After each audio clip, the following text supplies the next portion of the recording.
quarantining and you're not going stir crazy yet, I went to this video to review the Self-Made movie that came out on Netflix, starring Octavia Spencer. It's about the Madame C.J. Walker story. I think most of us probably know about Madame C.J. Walker for any way involved with any type of Black history knowledge. I mean, she's basically, you know, she's the first, usually they've said the first African-American millionaire, well, female millionaire, sorry, in the United States. But considering other information, now it seems they've tweaked it more to say the first self-made African-American millionaire. That's how she's in the Guinness Book of Records. So the movie's about that story. I felt, well, first of all, I'll say that it had a lot of great actors in the movie. It was definitely like a Black excellence cast. You had Bill Bellamy. I haven't seen him in anything in a long time, which was awesome. I used to love him back in the day when he used to be in, you know, The Brothers and all those old Black movies. You had Blair Underwood. It's always good to see him. He's a great actor. You had Tiffany Haddish. Yeah, you had Tiffany Haddish. We'll just leave that at that. You had Octavia Spencer, like I said. You had Carmen, I believe her name's Carmen Iango. I believe she's a British actor. And a whole bunch of other, you know, notable individuals who tend to be in a lot of different films that were in the mini-series. So it was definitely a great cast, great acting for the most part, you know, fun story. Just watching, oh God, just watching the story in general. It was very enlightening. I think that there was a few main points that came out of the movie for me, and a few main points I've also seen, which are basically the same points that I've seen kind of flowing through social media ever since the movie came out. So that's what I want to talk to you guys about today. I want to talk about the issues that came up with the movie, and, you know, I want to know your thoughts on them. Like, I saw a lot of people talking about emasculation, a lot of Black women not exactly agreeing about it. That kind of bothered me a little bit, because I think sometimes, we'll get into that part why. Talking about colorism, and I saw just a few light-skinned people who are really, you know, rejecting that notion and mad that even came about. And there were other, you know, issues, of course, the misrepresentation of Annie Malone, who played Addie in the movie. That was her character in the movie.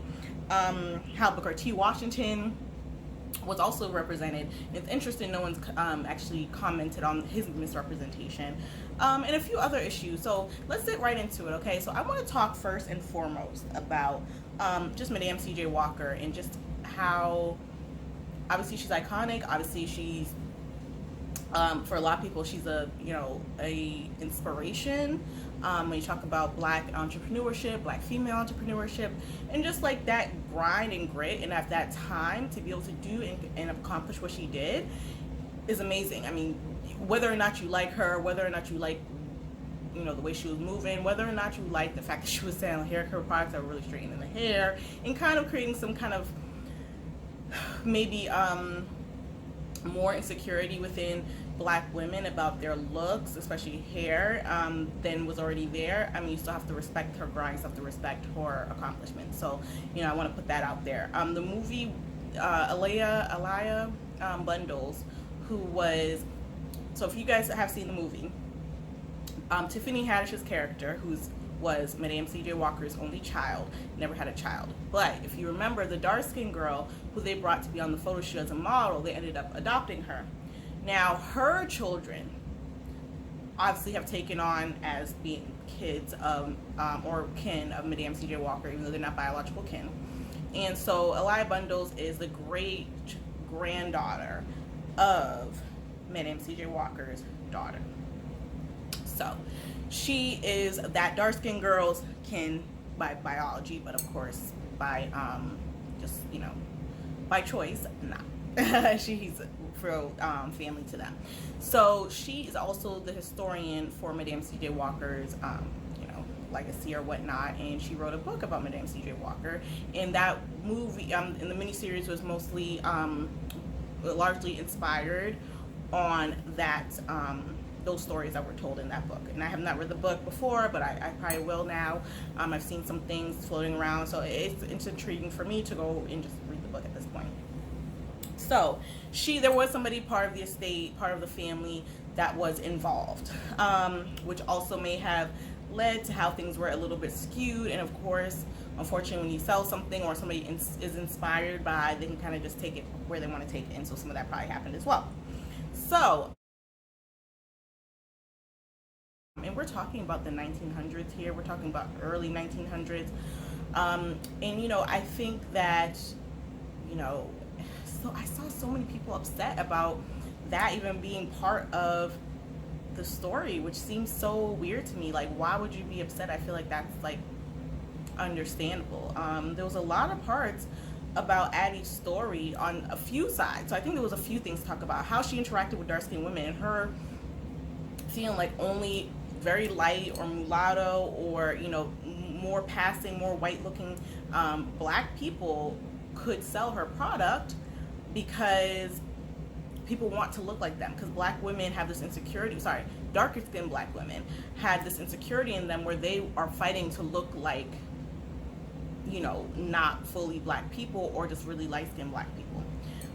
And, you know, I think about that in the context of today and how I think that sometimes still exists, not to the same level, but, you know, I do think it sometimes still exists. I think that there is sometimes the thought or the, you know, verbatim, sometimes I hear from light-skinned women. I see it, and I'm not gonna say I hear from, honestly, because like I have a lot of light-skinned friends and none of them are like that. If anything, they're like, oh, I wish I was darker, blah blah blah. They're just like obsessed with chocolate skin. They love, you know, that they don't have that thought process. But on social media, I definitely will see, actually I saw it today, you know, just the thought that, oh, well, you dark-skinned girls are jealous, or you fully black women are always jealous. And it's like, are we, honey? I mean, some might be insecure, and I'm sure, and maybe it comes off as jealousy, but really it's like they want to just be accepted for how they are. But when that comes about, it's kind of like frustrating. So when I saw the few light-skinned women who were like, oh, it's so divisive, it's so this, they're not acknowledging that twist of how Octavia Spencer's dark-skinned character was not the one who was the villain, was not the one who was evil, is such a deviation from how typically dark-skinned women are portrayed in a lot of film or movies and any type of entertainment within Hollywood.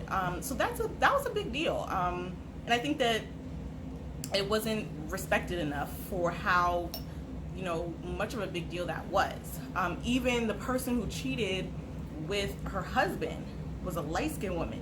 A lot of times, if you guys think about it, that tends to be a dark-skinned character. That tends to be a dark-skinned woman, and it plays on that stereotype that dark-skinned women are just out here lurking for your man because we're jealous that he's with some light-skinned woman. You know, because usually they try to pair up this light-skinned or, you know, ambiguously looking black person or person in general with the darker skinned black man, and then you have this dark skinned woman who tries to get in the middle of it, and it just portrays that, you know, there's some kind of animosity, some kind of, you know, jealousy, and we're just lurking to try to, like, you know, prove that we're worthy by taking your man or something, like, and it's crazy. So for this to be the first time that has really obviously in a black film or black centric film played out like that, you know, I thought that's something I noticed immediately. I was like, oh, this is kind of interesting, you know, and to see how lighter skinned people have taken it, a few, and how upset they are about it, but I don't think that they have ever probably commented on how we're usually typecast. So that was very interesting to me, and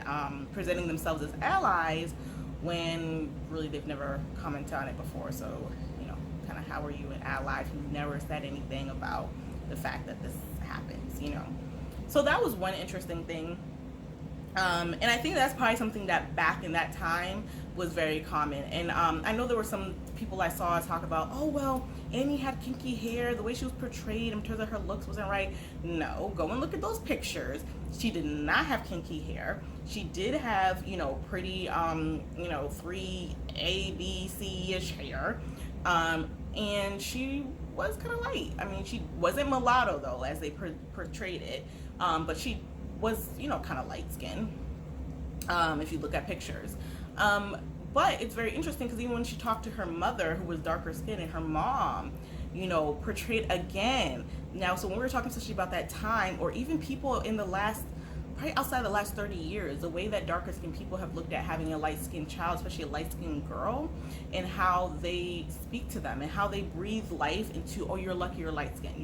You have that. That's something that you can use to your advantage. It's very, very, very poignant. And the way that they presented that in the movie, and her mother just saying, just use your, that light skin and that beautiful hair, and she was just kind of like, that's not what she wanted to hear. And you could tell that she had internalized that. And now in talking to her mother, she was kind of like, you kind of failed me into thinking that that meant that I was better than somebody else.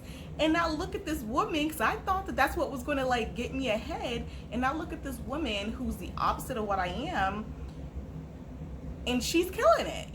So and that caused me to also not look at her as somebody that I could have been in a partnership with, and maybe even been richer than what I am. So, and we're just taking this for the movie, okay, guys, because I know there's a lot of fallacies and a lot of differences in terms of accuracy from what really happened. So we're just talking about how it's portrayed in the movie, okay?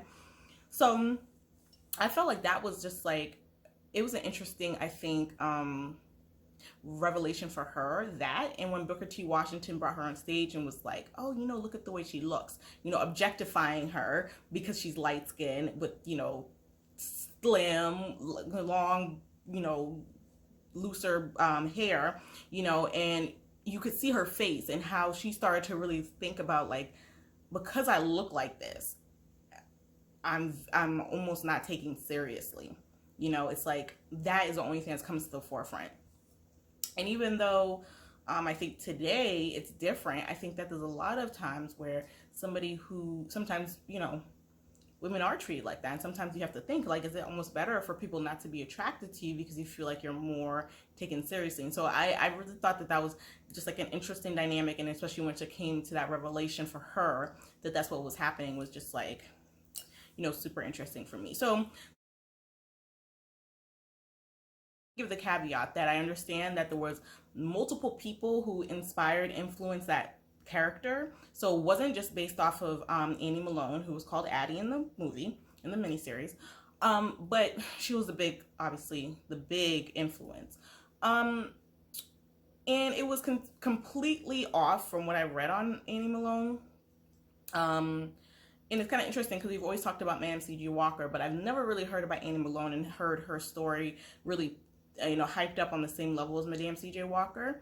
And I don't really see why, because Annie Malone came before her, and Madame C.J. Walker definitely stole her formula. So it's just an interesting, thing to come about and to hear about and to see how it's misrepresented, because Annie Malone on her own is a boss bitch, honestly, and she's somebody that every black woman, every black entrepreneur especially, should know about her. And it's another inspiring story, and she was very, very active in the black community at the time. And so to kind of portray her as almost anti-black in a lot of senses, and thinking that she was above other black people, and it did not seem like it was very accurate with her real story, was a little bit disheartening. Because unlike myself and some others who watch something and then we get so interested, we want to do our own research on these people. Some people just take something documentary wise or whatever as fact, and that's it. They don't do any research. So we're putting out something that's not necessarily that current or accurate about another black woman who was so influential and just like so boss. Like, it's kind of, frustrating. But the last thing that I want to talk about is emasculation, because I think that it came up in a few different chats and comments that I've commented on the last 2 days, and I was kind of honestly disappointed with some of the responses from some black women. I mean, I'm a feminist. I'm very much, I see myself as an ambitious individual. Like, I'm always working on something, always trying to better myself. Like, I myself have the goal of, I'm going to be a millionaire by the time I'm 35. Like, I am that kind of person. So when I see stories of other black women who have done the damn thing and they're ambitious and they're successful and they're where I want to be, I am inspired by that. So In a lot of ways, I understand the hustle, I understand the drive, and I relate to that. However, I also think that sometimes we don't realize that there's a way to kind of do that in a relationship, and especially in a relationship with with a certain kind of man. Now, this is very important, okay? Because the reason why I say that is this. I know the kind of man that I like. And because of that, I compromise a little bit on the fact that there are certain things that, I might have to be more flexible on if that's the kind of guy I like. If I want the kind of guy who's just going to be like, yeah, like, I'm going to do everything you say. I'm just going to be supporting you just because, like, that's what you want, da-da-da. All right, then go for it. But there's going to be other things that I know I don't like about that person. So for me, I see where you can go wrong when you want a certain type of man, but you also expect that he's just supposed to always follow your lead. And it's not fair, honestly. In my view, it's not fair. You might not be able to have both in one. It doesn't always happen. That's A. Or B, you have to also realize that when you come into a relationship with somebody and you're not a certain way, and then you decide to change certain dynamics of your relationship, and that person is still supportive of you, you still have to make time for the relationship. You don't just get to ignore the relationship and continue going as though, you're the only one who matters. That's very, very selfish. And I don't think that any woman would be okay with that either if it was the reverse. I think a lot of people were saying, oh, we wouldn't be talking about this if it was a woman. Well, of course not. Because a lot of times when a woman gets with that kind of guy, she's not expecting anything different. She knows that guy's like that from the beginning. She's expecting and wanting him to be successful because she's probably staying home. She's dealing with kids. She might be a stay-at-home, she's a stay-at-home mom. Like, she's not necessarily working like on that same kind of dream. So she's able to be the one who's more supporting him in other ways. And that's a fine dynamic because society generally, accepts that. And a lot of women go into situations like that knowing that from the beginning. And that is why we support things like alimony for women who have been house moms and things like that, because we know that them giving that support in the background help that man get to where he is. Very, very simple. So in the reverse, especially we're talking about the 1900s, early 1900s, there was a lot of things that was progressive about CJ. Most men of that time would not be sitting there going behind their wife, basically following their wife's lead, especially if she was as dismissive, rude, and neglectful as Madame CJ Walker was in that movie. Now, I'm going to give you guys specific examples so you can go back and watch and see the timeline, because there were very specific things that as soon as I was like, oh no, like that wasn't right at all. First thing, when she came home after Addie talked to her, spoke down to her about her look, she came home and she said, I ain't got the right look. And CJ said to her, you're beautiful. You're the most beautiful woman I've ever met. And she said, stop it. Like, she didn't want to hear it. Number one with that, sometimes when we're so used to being down on ourselves, and then also, mind you, Madame CJ Walker came out of an abusive relationship prior, those things could have all played into her psyche and the way she felt about herself, where she couldn't even accept the fact that she was with somebody who felt like she was just like the shit, So that dynamic already was like, okay, he's here trying to love you, support you, and you're pushing him away. That's A. B, afterwards, she had him work on a flyer. He did the flyer, came to her, said, hey, here's a flyer. It's like, no, I don't like this. He said, okay, kind of like a little defeated, because she didn't even kind of say like, thank you, or, oh, okay, like, you like, and there was no like positive reinforcement. It was just kind of like critical. And then he's like, okay, well, what can I change? And she tells him, he does it over. Obviously he did it right, because now she takes that out into the marketplace, right? That was support. That was a great example of support, okay? Still, she's being bitchy at, basically, in my view. Then you get to the part where he's like, I think moving here was a mistake. Mind you, they moved to Indianapolis for her business. That's why he followed her, let her make that move to Indianapolis for her business. And then she says, he says that, I think it was a mistake, like, we're running out of money. And she's like, well, things don't just happen that quickly. And he says, well, we have to do what's best for the family. Not for me, not for you, for the family. Mind you, they have a child. They have she's grown, but they still have, people to take care of. They have rent to pay, all that kind of stuff. And he tells her, we're almost out of money. And she says, okay, well, it doesn't happen that quickly. And so he's kind of like, we're going to do what's best for this family. And so you have 2 weeks. So he gave her some time, right? He gave her 2 weeks. And she says, okay, like, I'm going to try to get it together or whatever. It doesn't really happen that way. And he also says they all made sacrifices, like, so it kind of just tells you that he's probably done things to help support her more than she's really letting on, and she's really not giving him that respect as somebody who has kind of gone along with her dream as a spouse, as a partner, especially in that time. And then the house catches on fire, and she's like, upset about it. Obviously, they're both upset, and he still supports her and is like, it's okay, we're gonna make it work. Like, supportive. He didn't freak out. He didn't say, now that means we gotta go get that job at the hotel. But no, he was like, okay, we're gonna work on it. Mind you, he's in the back in the prior scene to that, washing a client's hair. Like, that's a lot of support for a man, again, of that time, and a black man of that time, and he's just helping as much as he can.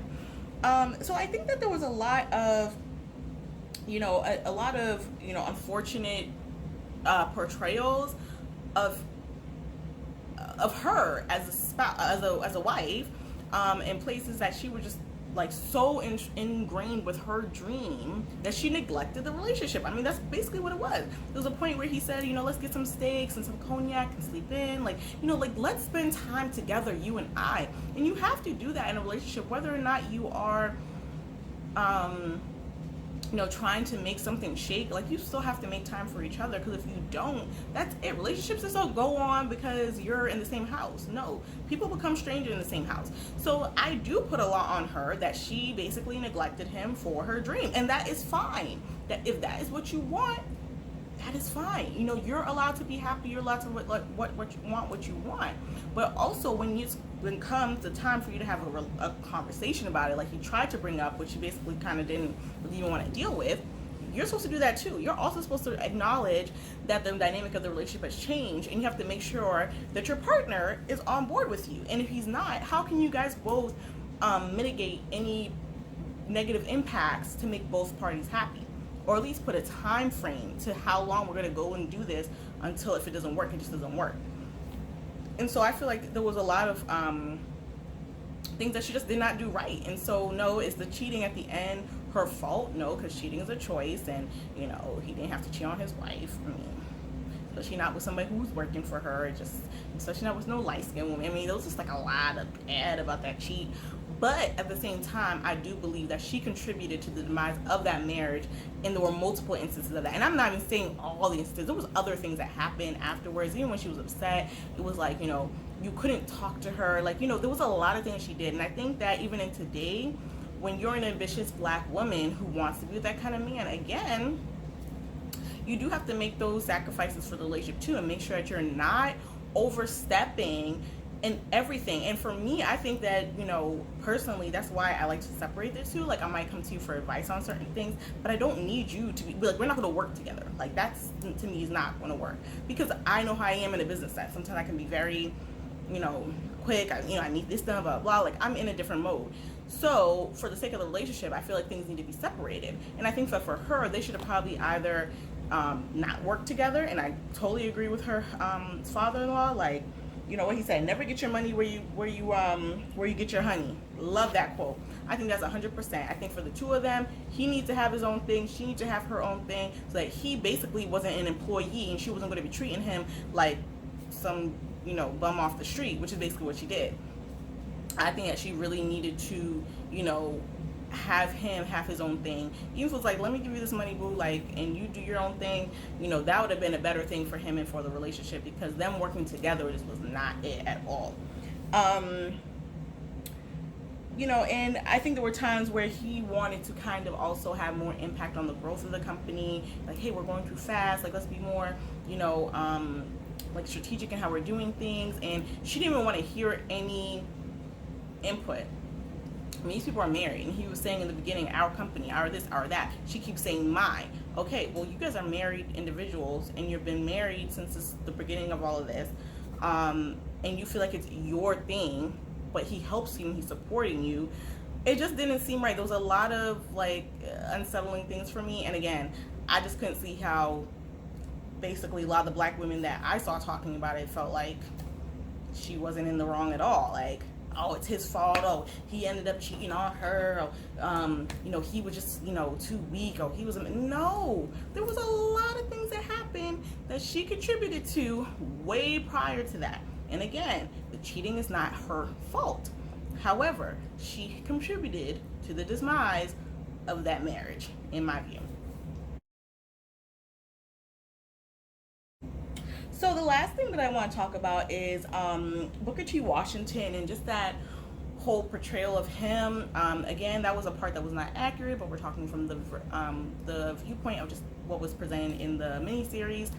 I mean, you kind of tell it wasn't accurate because Booker T. Washington was very into respectability politics. I mean, he would have loved anything, I think, to make black people look more acceptable to white people. So that would have meant things like straightening your hair, blah, blah, blah, blah, blah. And I mean, if you even look at kind of his wife not trying to insert herself into his business, I feel like that was like a good way to compromise a relationship, is that, he does his thing, I don't really get into it, and I do my thing, he don't really get into it. Like, to me, that was a great model. And Madame C.J. Walker was so, I think she was just so ambitious to the point where she couldn't even hear that piece of advice, which might have really helped her marriage. Like, separate. But yeah, I did feel like the portrayal of Booker T. Washington was unfortunate, especially since it wasn't apparently accurate. Even though they were not friends, they did not like each other. At the end, they did have a mutual respect. She did go to that event and showed her ass, and she was ignored by him. But it was kind of unfortunate to see him not support black female entrepreneurship. But I also think that it's not that uncommon, and I think it does kind of speak to how things still are these days with when it comes to black women trying to rise and trying to do their own thing and really get their own piece of the pie. I don't always see that support from black leaders. So I wasn't that surprised by that portrayal because I feel like it's accurate for today, but unfortunately it wasn't accurate with the actual way he was. So that was kind of unfortunate. All in all, I feel like the miniseries was great. I love the fact that it highlighted an important story, an important part of black history, and kind of made us all have to go and research that story and look more into like what was she really about. And it's unfortunate though that she stole from another black woman, and that was the way that she got to where she was. I think that that's the highlight for me. That's really unfortunate, and it's always going to be, unfortunately, a tarnishment to her legacy.